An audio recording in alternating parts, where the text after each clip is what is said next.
When is it time to go low calorie? Like super low calorie? This is a question I often get. There is a time to go really low calorie. There really is. If you want to break past a plateau, that's one time. If you need to tap into some extra energy for the time being, sometimes missing a meal or having a super small meal is a better way than having a large meal. I have said that before. But I wanted to share something that someone wrote me this week. We'll call him Abel, and he is a 5'10" Hispanic male, 34 years old, who was diagnosed with insulin resistance and pre-diabetes. So he's been doing OMAD. He's had great success. He went back to the doctor. Because he's been doing very low calorie, he completely reversed his insulin resistance. The doctor says he's not insulin resistant anymore. He's averaged about 5 pounds lost per week. Everything was great. And then he decided to treat himself to a splurge day when he was doing about 400 or 500 calories a day. Now, if you do that, you're going to have trouble. And you're going to have trouble because if you go too low calorie and then you jump off and you're doing very high calorie, what your body has done is it has scaled down your insulin production. Everything in your body goes on low output when you go really low calorie. It's like fasting completely. Your body's going to scale down your chemical production, your everything. It's going to come down. Just like the bear in his cave. He goes from 55 beats a minute down to about 18 beats a minute and just chills. So you have to make sacrifices when you're going to go super low calorie. You do not splurge. If you've been having 600 calories a day, you do not go to 3,000 calories a day, or you're going to have what happened to Eli. He said he felt terrible. He wanted to go to sleep.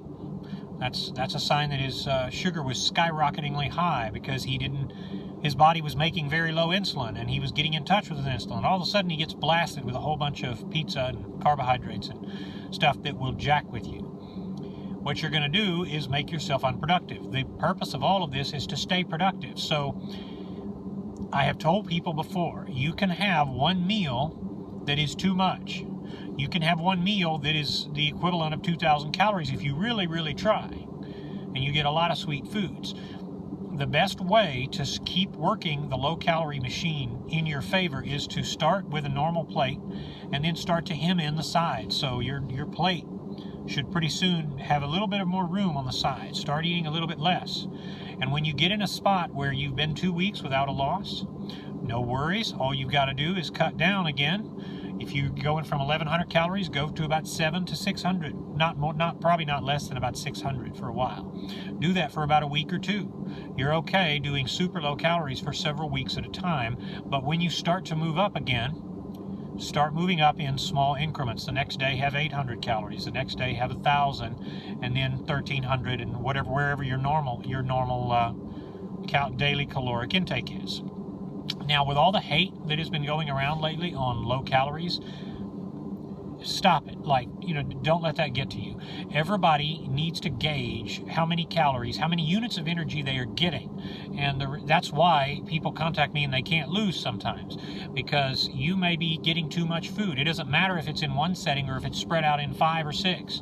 The ultimate aim is you're still going to get an insulin response. And by the way, don't let these people who are telling you that calories are a myth convince you that it's all about insulin. It's not all about insulin. If you eat too much fat and too much protein, you'll gain weight. I've said that before. So have a good idea how much you normally eat. And then deduct from that if you decide you need to break past your plateau, or if you want to give yourself a boost.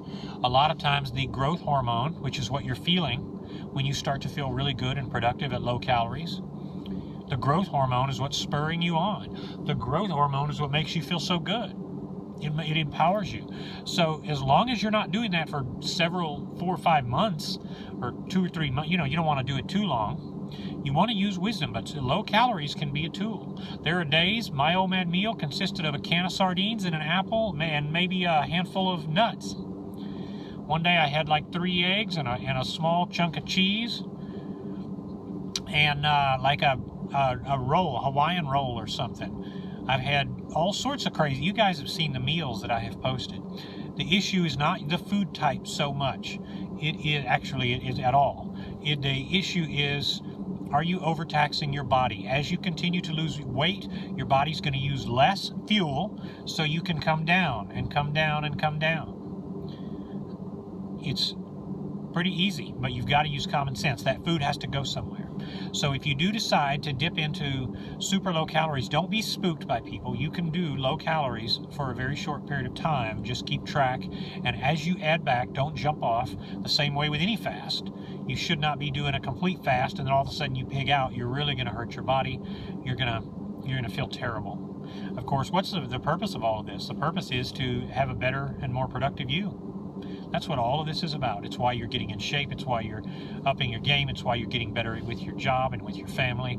It's why you're stopping drugs and alcohol. It's why you're building better relationships with your kid and your peers.